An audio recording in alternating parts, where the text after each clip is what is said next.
Apple's success was built on decades of innovation that changed the way we look at technology. Today, Apple is a household name. Everyone knows products like the iPod, the iPhone, and the Mac.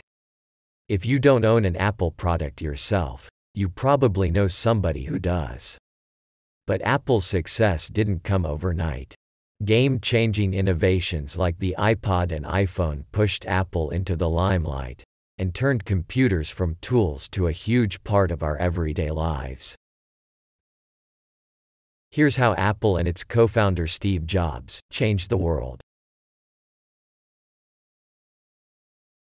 Apple began in 1976 as a partnership between Steve Jobs, Steve Wozniak, and Ronald Wayne.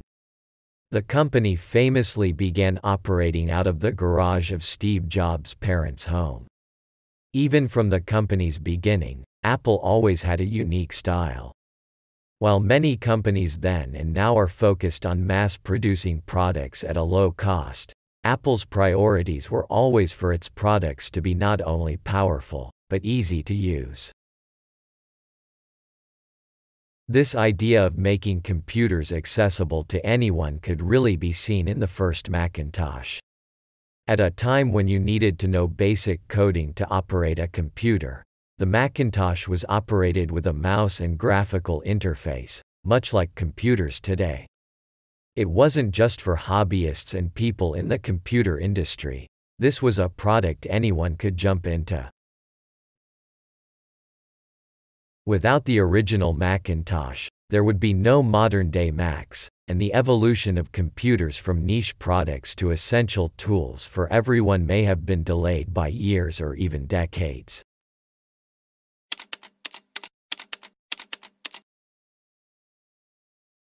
Although Apple had made a huge name for itself in the computer industry by 1997, things weren't going so well. After a series of less than stellar product launches, the company was close to bankruptcy. But Jobs had a radical plan to turn Apple around.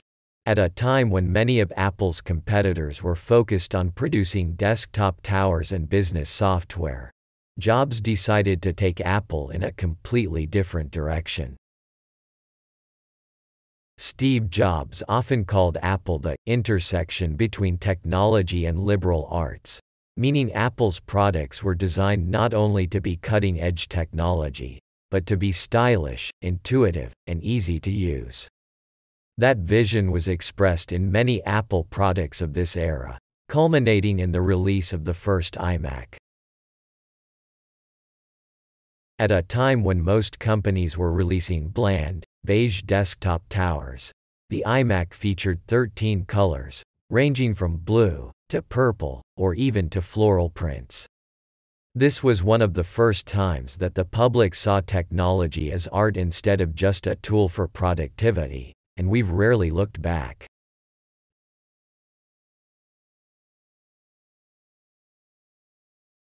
In 2001, Apple expanded on that vision and dropped a real game changer, the first iPod.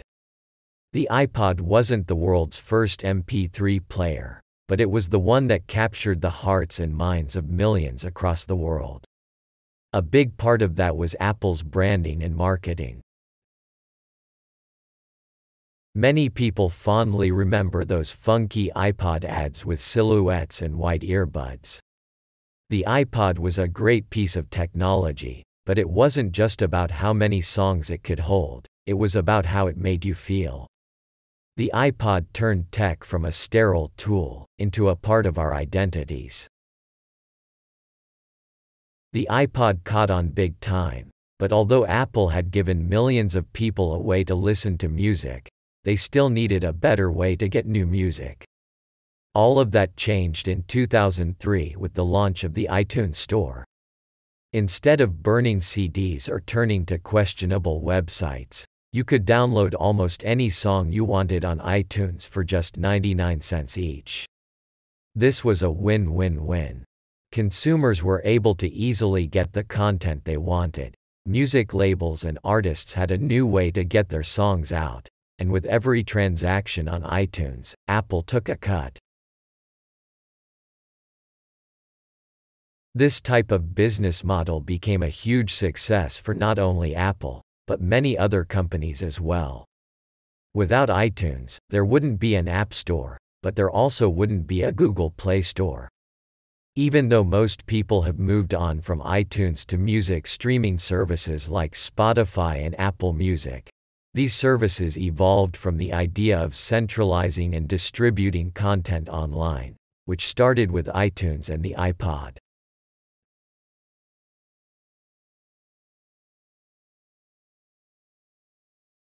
In 2007, Apple released the first iPhone, which many consider the first modern smartphone. The iPhone took what was great about the iPod and ramped it up a notch. Combining design, technology, and emotion, it was a huge commercial success at the time, and the iPhone remains Apple's highest-selling product to this day. Perhaps most importantly, the iPhone made it easy to get online. Other smart devices of the time had access to mobile data, but they often couldn't access full websites. Even those that did have a simple browser had to be operated with a clunky stylus or keypad. Unlike those devices, the iPhone could access the real web, taking one of the first steps towards turning the internet into something we accessed at home, that we could take anywhere with us. Whether you're an iPhone fanatic or you prefer Android, your smartphone wouldn't look like it does today without the first iPhone. And not too long after releasing the iPhone, Apple came up with the iPad, introducing smart tablets to the masses in the process.